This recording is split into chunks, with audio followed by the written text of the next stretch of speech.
Ladies and gentlemen, please welcome to the stage from What Three Words, Clare Jones. This is actually a pretty special return for us to the auto show. This is actually me pretty much here about 5 years ago when What Three Words was a slightly smaller company than it is today. This was a talk I gave in the snow because the Detroit Auto Show used to be in January. And at this point, What Three Words wasn't in any car anywhere in the world. This was much more in the kind of, we've got this amazing idea for how we're going to change the world type of talk. So it's pretty amazing to go from this moment 5 years ago to today, where What Three Words is in literally millions and millions of cars. So it's been quite a journey over those 5 years since then. And we're also working with many, many of the most important suppliers in car world to make sure that What Three Words gets out into the world. So we've had quite a journey to get there. So I'm going to tell you a little bit about that and some of the lessons that we've learned along the way. So working with car companies is sometimes a little painful. It can be a little slow. As a technology company, you're used to doing things at hyperspeed.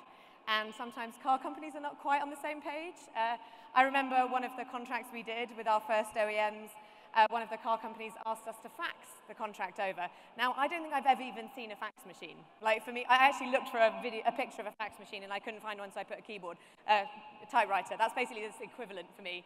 I've never seen a fax machine. We actually had to go, I think, to our lawyer's office and borrow their fax machine because we were a startup. We just had our laptops, and that was basically how we did work. So you're working on pretty different types of businesses when you're working in a startup and with a very big car company. Similarly, I remember once, so bear in mind, I'll tell you a little bit about What Three Words in a second, but we sell software, right? We're selling a digital product. And when you do supplier contracts with car companies, sometimes they send you these massive Excel sheets to fill in. And I remember one had loads and loads of questions that had things like, what do you do with your chemical waste? Now, that's a very interesting question to a technology company that at that point has about 40 employees. I'm like, I don't know, I mean, filling in what we do with our dishwasher liquid, like what chemical waste do we have? We're an app. So we've really had to learn over the years how to actually work with car companies who are operating in very, very different worlds. And actually somebody, one of the team members we've worked with at a big car company, he always gives me this metaphor, which is that the big car companies are like this huge tankers, and the startup is like a little speedboat that zips around. And the speed you're operating at is really, really different. So if you're a big tanker, you have loads of power, and you're probably doing something pretty important, but it can take a really long time to change direction.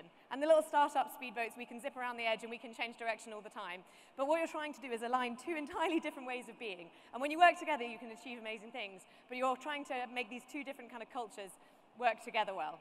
So I'm going to tell you a little bit about our experience of that in car world and some of the lessons we've learned. But first of all, I know all of you might not know what Three Words is, so I thought I'd give you a little bit of an intro into what Three Words is and the company that we've built. So you might recognize this. This is a post box, and you've probably been using street addresses in your life since you were born. We've used street addresses. Now, street addresses were designed for mail delivery. They were designed for post boxes, actually about 300 years ago, if not more. They were designed when mail was delivered on horseback. They were not designed in a time when you had phones and smartwatches and autonomous vehicles delivering your pizza. So the address system that we are using today with our cars, with our phones, with our ride-hailing apps, that is an address system that was designed for mail delivery 300 years ago. And it was a time when, over the years, maps have improved. So we no longer really wander around with these big paper maps. I'm about the right age to remember my parents on long journeys having those big maps in the car that they used to get out and try and find their way. That was very quickly replaced by mobile phones and sat-navs in the cars. So the maps that we use, they've changed quite a lot. Even in the last 20 years, the maps have really, really changed. And yet, the street addresses that we use with those maps are the same. So we're using these digital maps with this really analog street address system. And that creates kind of breakpoints. So there are lots of reasons it doesn't quite work. And one would be a building like this, or a stadium, or anything like that. Think about how you get there. You might have one address for the stadium. Today, when you typed in the address of this building to Google, you got the building, the pin went right in the middle, but it didn't tell you which entrance you were going to go to, which side of the stands is the ticket entrance, where you're going to meet your kids to pick them up after a football game. Any large building, a postal address might be the thing they need to deliver mail, but it might not be the thing you need to get to the right place when you're meeting someone there. And increasingly, we're using voice technology. So we're using voice technology with our phones, with our smart speakers at home, in our cars, and addresses and voice were really not designed to go together. So when they invented street addresses, it didn't occur to anyone that they were going to have to be speaking those into smart devices that might not even have a screen. And we know this because we know that our voice devices often make mistakes. So this joke from Twitter makes me laugh. We have someone saying, Alexa, can you turn the porch lights on, please? You don't have a Porsche, so I've turned on your Dacia lights instead. And we laugh because we know Alexa doesn't always get it right. Alexa can not understand what we're saying, it can make a mistake, and that's why these sorts of things are familiar to us. And a lovely example of this would be in New York. So if I said to my car, take me to 241st Street, how does my car know if I mean 241st Street, or 241st Street, or 231st Street, and so on? Or maybe it thinks I'm saying, take me to, space, 41st Street. There's all kinds of different ways, and however perfect your voice recognition is, it can't differentiate between these. So that's not Alexa's fault, it's not Google's fault, it's not Siri's fault. The voice it has no way of differentiating between street addresses that sound identical. Now, of course, if you were designing street addresses today, you probably wouldn't create them like this. You wouldn't make them all sound the same. You wouldn't have 19 church roads in London, so when you get in your car and you say, take me to Church Road, it doesn't know which one you mean.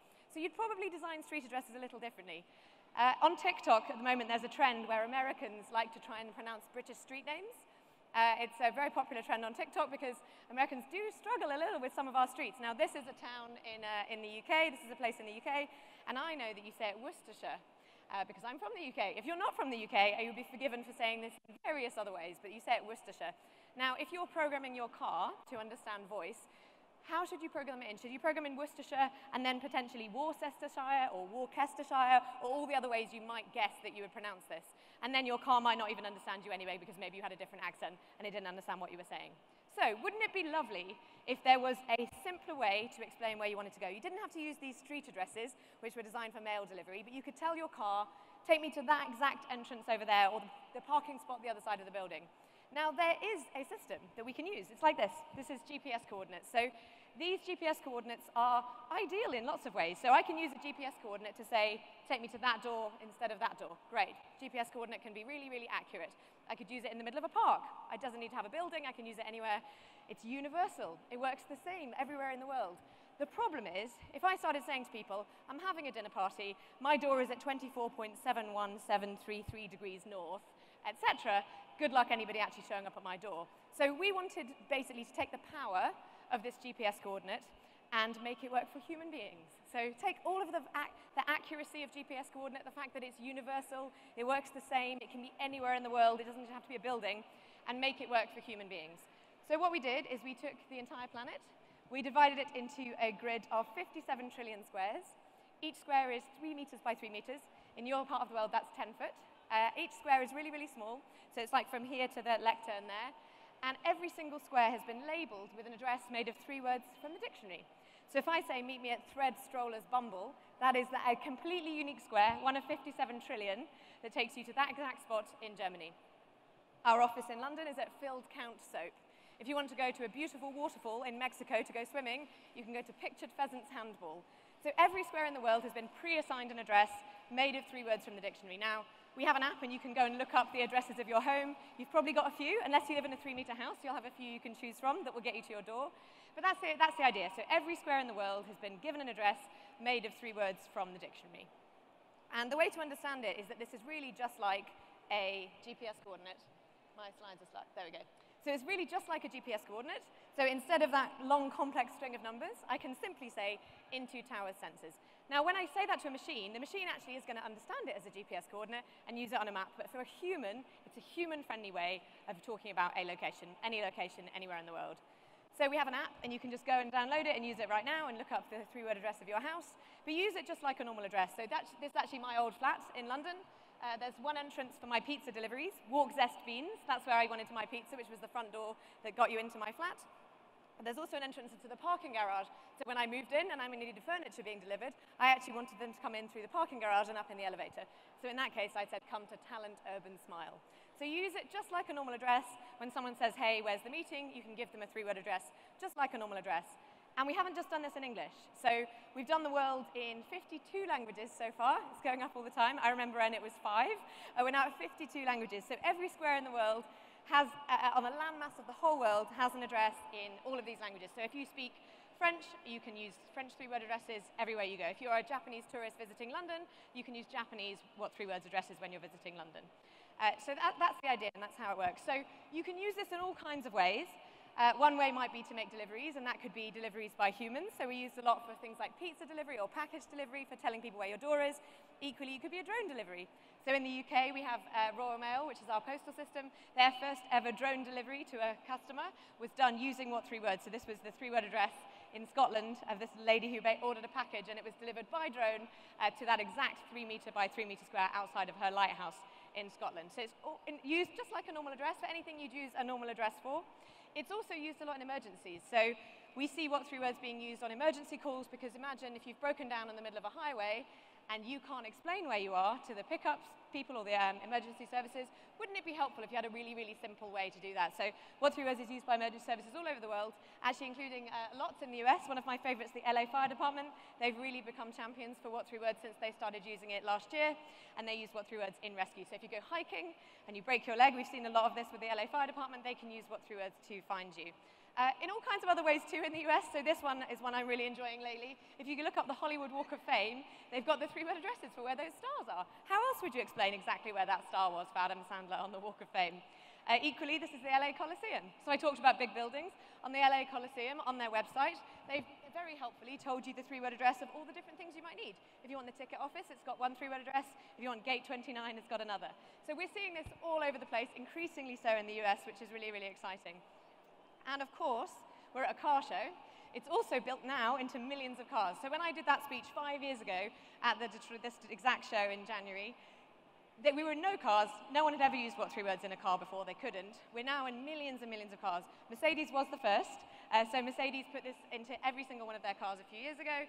And the idea is use it just like a normal address. So I would just say, hey, Mercedes, What 3 Words, sunroof mole jingles.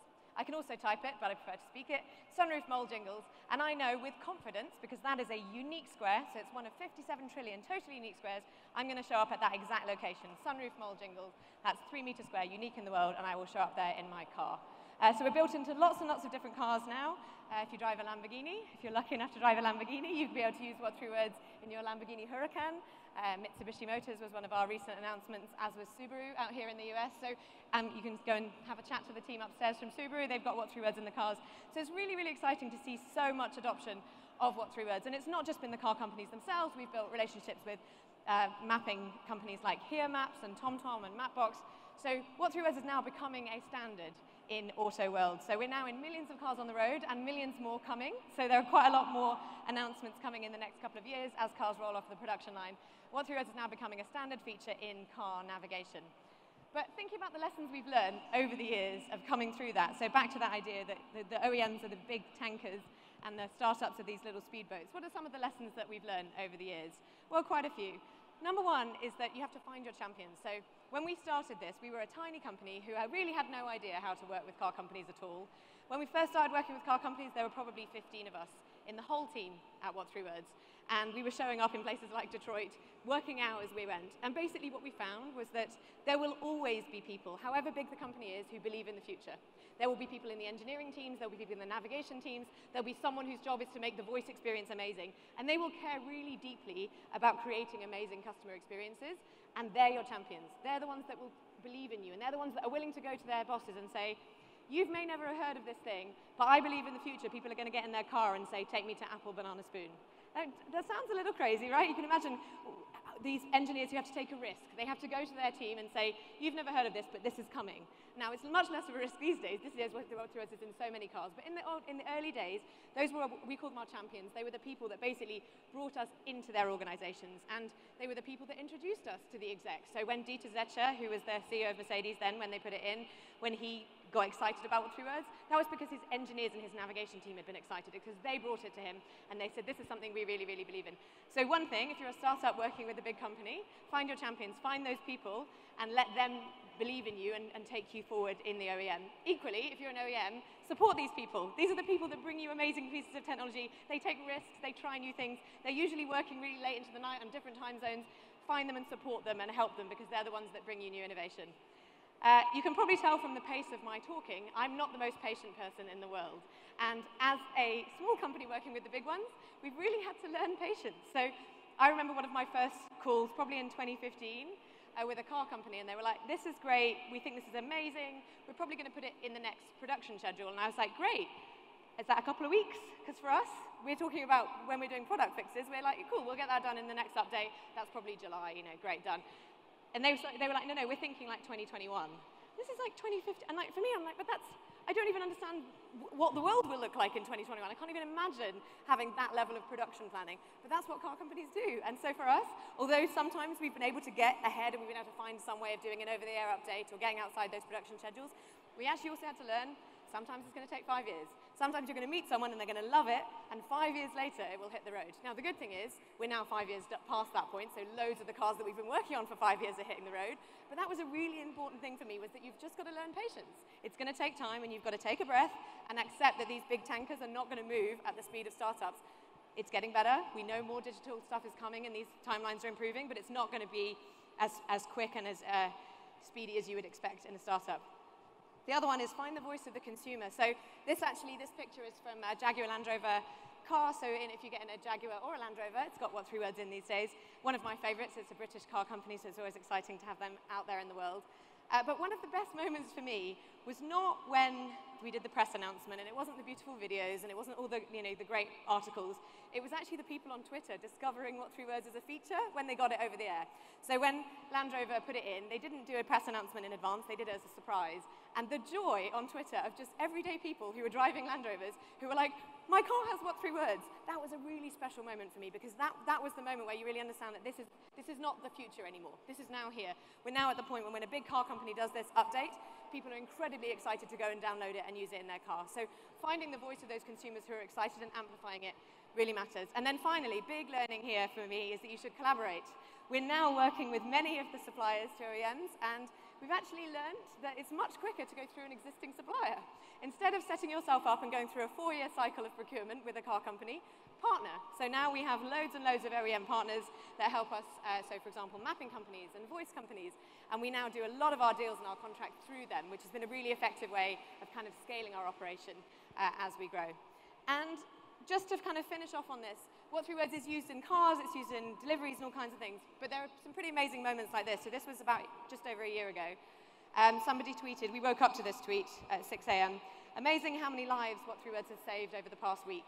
When Afghans are in need of rescuing, it's been far the easiest tool to get their location in a hurry. No idea who built it or for what purpose, but what a godsend.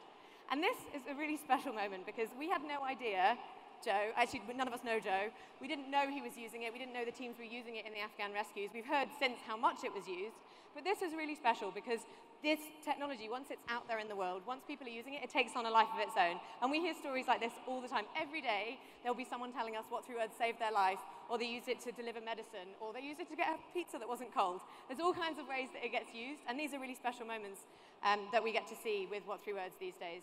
And finally, just to leave you on this, so talked about OEMs and big car companies and patience, and a word we use a lot internally is perseverance. And this is actually the Chinese character for the word to persevere. And the reason I like this is because this is basically, for me, the perfect summary of what it's like to work in a startup when you've got a big world-changing idea. So this character is to persevere, that's what it means.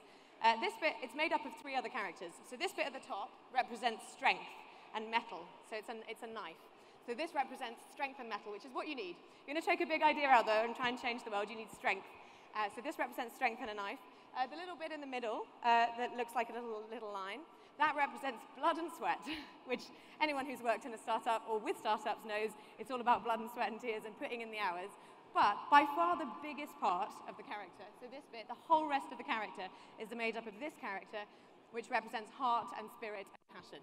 And that's actually what you need. If you're going to build something like this, and you're going to work with car companies who are 1,000 times slower than you are, and you're going to believe over 5-year production cycles until you get the point where what 3 words is in millions of cars, more than anything, you need heart and spirit and belief. So we've got all of the rest of it. We've got the strength, and we've got the blood and the sweat, but we also have heart and spirit and belief in our team. And that's basically the thing that's got us to this point where what 3 words is a standard in cars.